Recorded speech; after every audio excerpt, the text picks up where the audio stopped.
Drawn reader digs the universe.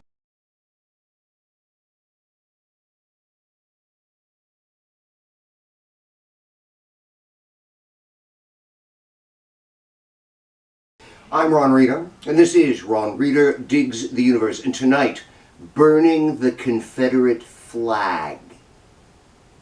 Last week, I spoke about how the Supreme Court determined in Louisiana versus Calais that the Voting Rights Act provision mandating proportionate racial representation in Congress is unconstitutional because it violates white people's rights.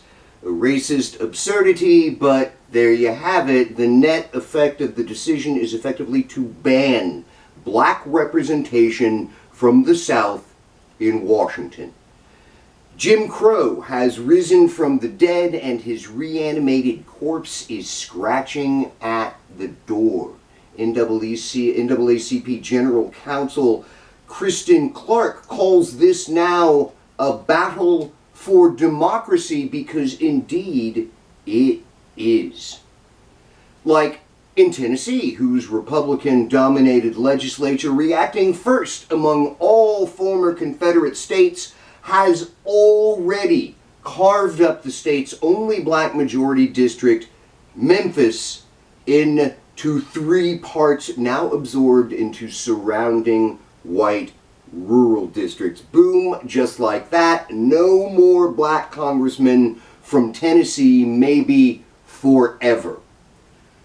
This, in turn, resulted the next day in a massive protest at the state capitol. Now, a lot of both dramatic and cool shit went down for these protests, but one guy, Tennessee State Representative Justin Jones, caught my eye. Jones was part of the Tennessee Three, who I did an episode on a couple years back. They were Democratic state representatives who joined a protest against inaction on gun legislation when it spilled over into the Capitol building's public gallery.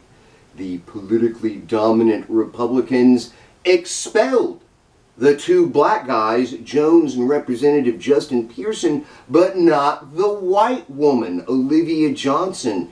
The 2 quickly won back their seats, but it was an ominous omen of the Jim Crow to come. Well, Justin Jones is back now in this dire civil rights moment and causing some damned good trouble. He lit on fire in the Capitol building a paper Confederate battle flag and held it up for all to see while it burned.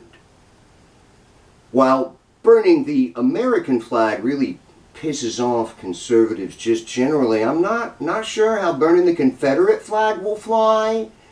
On the other hand, we're talking about KKK founder Nathan Bedford Forrest's home state. It's bound to have at least a scathing effect. Representative Jones, I think, has a very good grasp of the moment we're enduring and has upped his action and rhetoric accordingly. But do we have that grasp? Are we upping our action and rhetoric accordingly?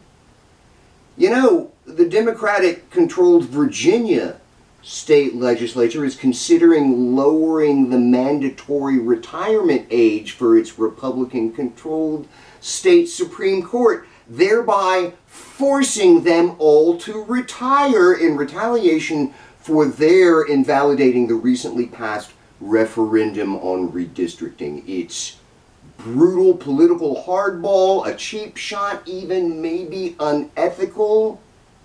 Are we willing to support that? I am, because this really is a war for democracy. Let the fighting commence, and let's all burn a lot of Confederate flags. I'm Ron Reader, and this has been Ron Reader Digs the Universe. Join me, Ron Reader, again next week for another episode of Ron Reader Digs the Universe.